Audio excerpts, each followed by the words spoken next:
quando o apóstolo João recebeu a visão do Apocalipse, ele foi levado em visão até o trono de Deus. Ali ele contemplou a cena descrita no capítulo 4 e 5 de Apocalipse. Um cordeiro de pé diante do trono e anjos proclamando em grande coro aquilo que encontramos no texto para memorizar desta semana. E cantavam um cântico novo, dizendo: digno és de pegar o livro e de quebrar os selos, porque foste morto e com o teu sangue compraste para Deus os que procedem de toda a tribo, língua e povo. Tanto João Batista quanto o Novo Testamento identificam Jesus como o Cordeiro de Deus que tira o pecado do mundo, apresentando através de toda a Bíblia como que um fio de escarlate nas páginas sagradas, destacando o sacrifício de um animal como a representação do sacrifício de Cristo na cruz em favor da humanidade. Nesta semana, nós estudamos o que Deus ensinou à humanidade através do sistema de sacrifícios do Antigo Testamento. E como o Apocalipse utiliza as imagens do Antigo Testamento ao nos falar sobre a obra de Jesus em nosso favor. Alguns pontos são importantes ao nós estudarmos o sistema de sacrifícios do Antigo Testamento, principalmente na visão do Apocalipse. Em primeiro lugar, aqueles sacrifícios eram um simbolismo do futuro sacrifício de Cristo na cruz do Calvário em nosso favor. Era um simbolismo do plano da salvação. Não era um meio de salvação como Israel acreditou. Era apenas uma manifestação de fé no futuro sacrifício de Cristo. Assim é que, por exemplo, na experiência de Abel, nós percebemos que Abel entendeu o significado do sacrifício.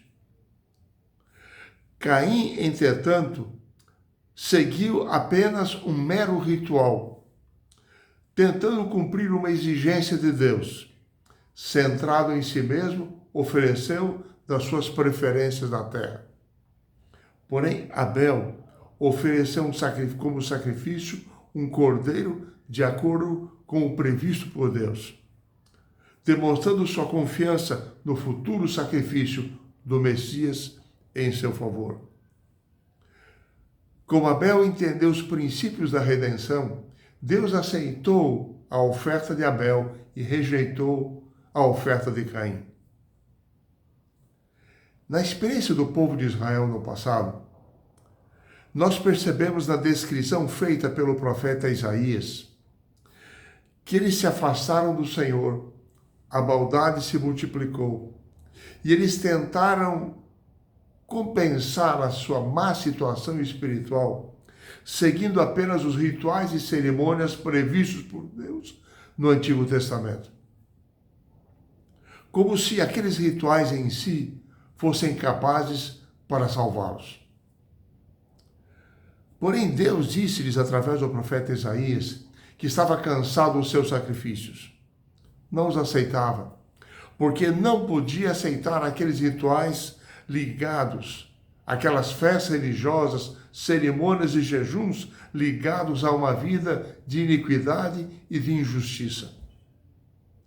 Na verdade, o que eles necessitavam, o povo de Israel, era de converter-se ao Senhor em primeiro lugar, se achegarem a Ele com o coração contrito, com o espírito quebrantado, serem purificados dos seus pecados, amá-lo, servi-lo, aí então eles seriam aceitos e abençoados.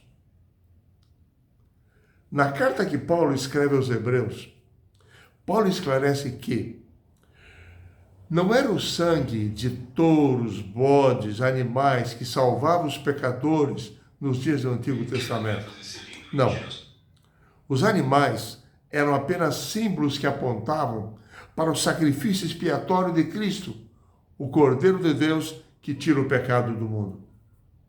Segundo Paulo, aqueles sacrifícios deviam ser apenas atos de fé, que proporcionavam aos pecadores expressarem de forma concreta a sua fé na obra que o Messias realizaria por eles.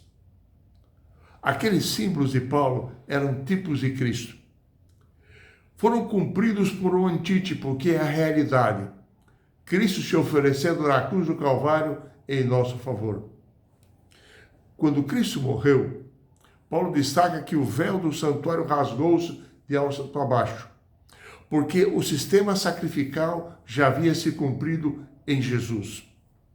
Não era mais necessário oferecer esses sacrifícios, porque os tipos não eram mais necessários, porque agora o real sacrifício, o antítipo, havia sido oferecido na cruz do Calvário. O segundo ponto-chave para entendermos as profecias do Apocalipse, em termos de como elas utilizam as expressões, a teologia no Antigo Testamento, é que o Apocalipse usa expressões do Antigo Testamento para referir-se a Cristo, como um cordeiro que foi morto, mas que vive e que reina para todo sempre. Na verdade, o Apocalipse refere a Cristo como cordeiro em 30 ocasiões diferentes. Nós percebemos, ao estudarmos as Escrituras, que desde o início da história da redenção, Deus usou cordeiros como símbolo.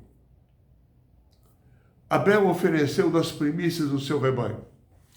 No Êxodo, na 10ª praga do Egito, que matou os primogênitos, antes da passagem do anjo destruidor, Deus determinou que eles oferecessem um cordeiro. Deus instituiu a Páscoa, o cordeiro foi morto e o seu sangue passado nas portas das casas dos israelitas. E assim os seus primogênitos foram poupados naquele dia. E ali Deus instituiu a Páscoa como memorial. Em Isaías, nós percebemos que nas profecias messiânicas que ele apresenta, em especial no capítulo 53 do seu livro, ele apresenta o Messias sendo sacrificado como um cordeiro. No Novo Testamento, o apóstolo Paulo apresenta na carta aos 1 Coríntios, capítulo 5, verso 7, Cristo como sendo o nosso cordeiro pascal.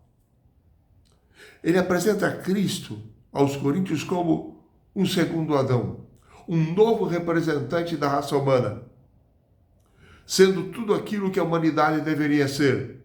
Cristo, justo e perfeito, se apresentou a sua vida em nosso lugar.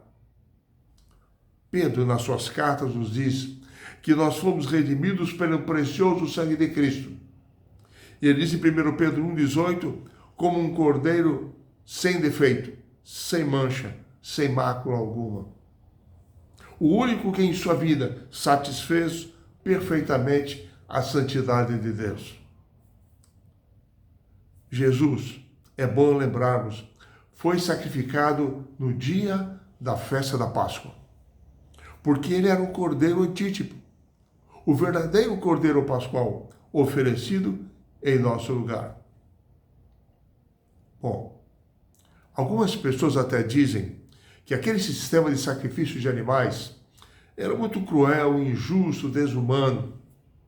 Mas, na verdade, era essa a ideia clara que Deus desejava que os israelitas tivessem. Porque a morte do justo Jesus de Nazaré foi injusta, cruel. Ela morreu, o justo morrendo pelos pecadores injustos. A morte de Cristo foi necessária para solucionar o problema moral do pecado, para demonstrar a diferença entre o caráter de Deus e o caráter de Satanás. Assim é que na parte de sexta-feira, na lição desta semana, nós podemos ler, no seu 3º parágrafo, que a transgressão da lei de Deus exigia a vida do pecador. Em todo o universo havia apenas um ser que, em favor do homem, poderia satisfazer as suas reivindicações. Visto que a lei divina é tão sagrada como o próprio Deus, unicamente um ser igual a ele, poderia fazer a expiação pela sua transgressão. Ninguém, a não ser Cristo, poderia redimir da maldição da lei o ser humano decaído. O terceiro ponto, chave para entendermos a ligação entre as profecias do Apocalipse e a figura do Cordeiro e a figura de Cristo, é nós entendermos que havia um simbolismo especial no templo. O templo era o lugar da presença, da manifestação da glória de Deus. Por exemplo, na dedicação do santuário de Israel no deserto, a glória do Senhor, a Shekinah, se manifestou. Ali estava a sua presença, junto à arca da aliança do santuário. Na dedicação do primeiro templo de Israel, construído por Salomão, a Shekinah, a glória do Senhor, encheu todo o templo. Ali estava a arca da aliança, símbolo do concerto de Deus com o seu povo. Mas é curioso que na dedicação do segundo templo, construído por Zorobabel, séculos mais tarde, após a volta dos judeus do cativeiro, a arca da aliança não estava mais ali. Ela havia sido escondida por judeus piedosos antes da destruição de Jerusalém pelos babilônios. E assim, por ocasião da dedicação do templo de Zorobabel, já não estava mais ali a arca. Então, a Shekinah, a glória de Deus, não se manifestou. Porém, o profeta Ageu consolou o seu povo, profetizando sobre o que ocorreria quando da vinda do Messias. E ele diz: a glória desta casa será maior do que a da primeira, diz o Senhor dos Exércitos, e nesse lugar darei a paz, diz o Senhor dos Exércitos. Isso ocorreria porque Deus desceu pessoalmente até nós mediante Jesus. Jesus era Deus conosco. Nós podíamos ver o seu rosto, testemunhar a sua voz, testemunhar do seu caráter, ver quem é Deus. Assim é que a pessoa de Jesus no templo de Jerusalém, trazendo a mensagem do céu, devia ser a presença de Deus. Porém, o Novo Testamento diz que veio para os que eram seus e os seus não o receberam. No Apocalipse, João vê Jesus sentado no trono de Deus, no céu. A glória de Deus inunda todo o espaço celestial.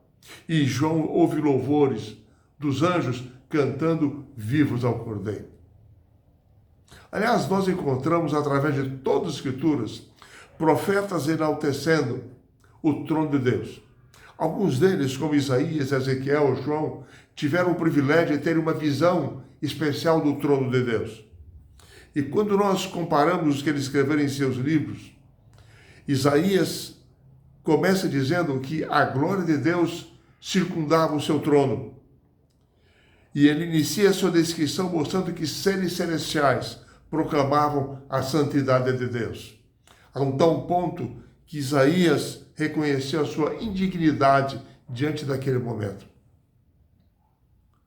João inicia a sua descrição da deslumbrante cena do Apocalipse, do trono de Deus, mostrando que anjos, querubins, faziam o anúncio de que santo, santo era o Senhor, era o Cordeiro. Em seguida, João chora, porque ele foi mostrado que ninguém for achado digno de abrir o livro selado do céu. Até que João ouve a proclamação de que o Cordeiro, que foi morto e vive para sempre, é o único digno de abrir o livro. Cristo é o único digno de obter a salvação e garantir a vida eterna para os seus filhos. A sua vida única, sem pecado, vindicou o caráter do Pai. Cristo é a resposta para o problema do pecado. Enfim, No Antigo Testamento, nós percebemos que o santuário era um tipo da obra salvadora de Cristo. No Novo Testamento, Deus assumiu a natureza humana mediante Cristo, se oferecendo por nós na cruz do Calvário. Assim é que, amigos, pelo amor de Deus, você e eu podemos ser salvos. Se pela fé nós aceitarmos a obra salvadora de Jesus em nosso favor. Que essa seja a grande esperança e a grande certeza da nossa vida.